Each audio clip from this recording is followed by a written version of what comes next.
all the community-based youth sport programs in Alberta took on an intentional approach to promote positive youth development, we would have the strongest youth sports system in the world. And we would have essentially a large intervention program that's teaching leadership, personal development, and social development.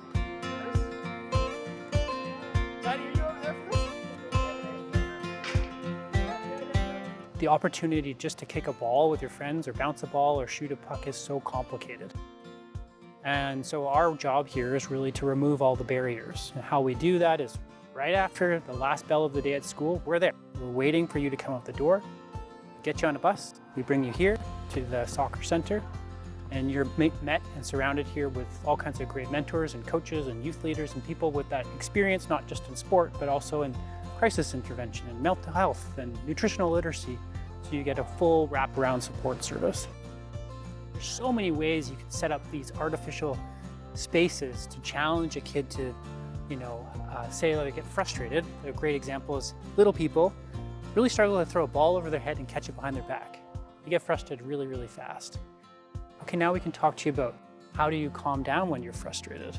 And you go into a game. Now, how do you calm down in your game? You learned the skill.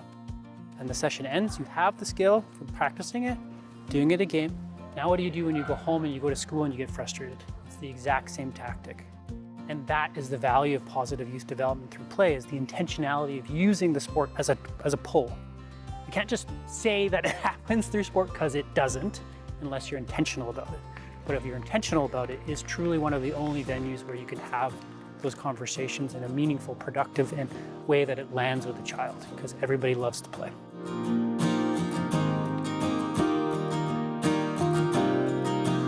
Historically, there's been a tendency to focus on maybe fixing problems or fixing deficits. And we never really teach or focus on how to make good choices or the good choices that are already being made. One way to look at outcomes is the 3 Ps method. So participation, which is being physically active, that kind of connection and engagement with others or your community. Personal development, this is the learning of life skills, which can be teamwork or communication. And then performance, so developing those motor skills and competencies. Oftentimes performance is the only focus and the only thing we think we can work on. So PYD allows us to do all 3 of these: participation, personal development, and performance at the same time without having to choose one or the other. We've developed the Sport to Life curriculum that focuses on intentional topics that we want to deliver through sport, make connections with these skills to sport, and then make connections with these skills to their lives. And our hope in doing that is that we can help create connections within the game, within their lives, for them to help understand these really, really big concepts like empathy and gratitude and teamwork that 8-year-olds would not normally have exposure to or be able to understand. And so our hope is that in delivering these skills to our staff and doing refreshers like this, we can ensure that our conversations and our connections are very intentional. But what we can do with these kids in 6 months, continuously, every day, Monday, Tuesday, Wednesday, Thursday, Friday, they come here, they learn something new, they're discovering themselves, it goes on, and these are really formative years for these kids.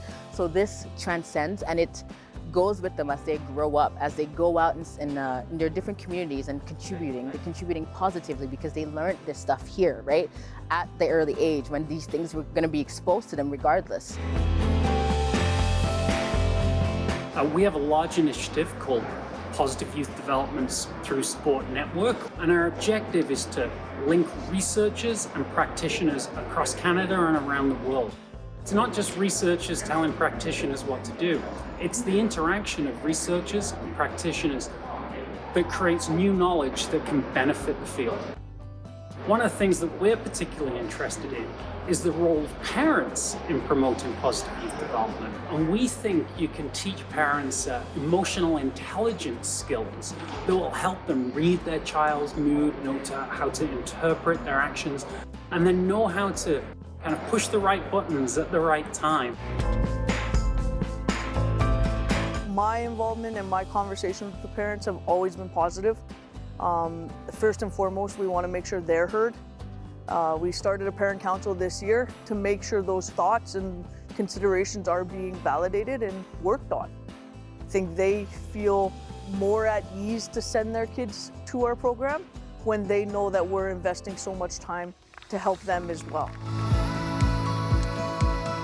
There's a lot of people who are willing and trying to embrace a positive youth development through sport approach. And I really think the future is bright.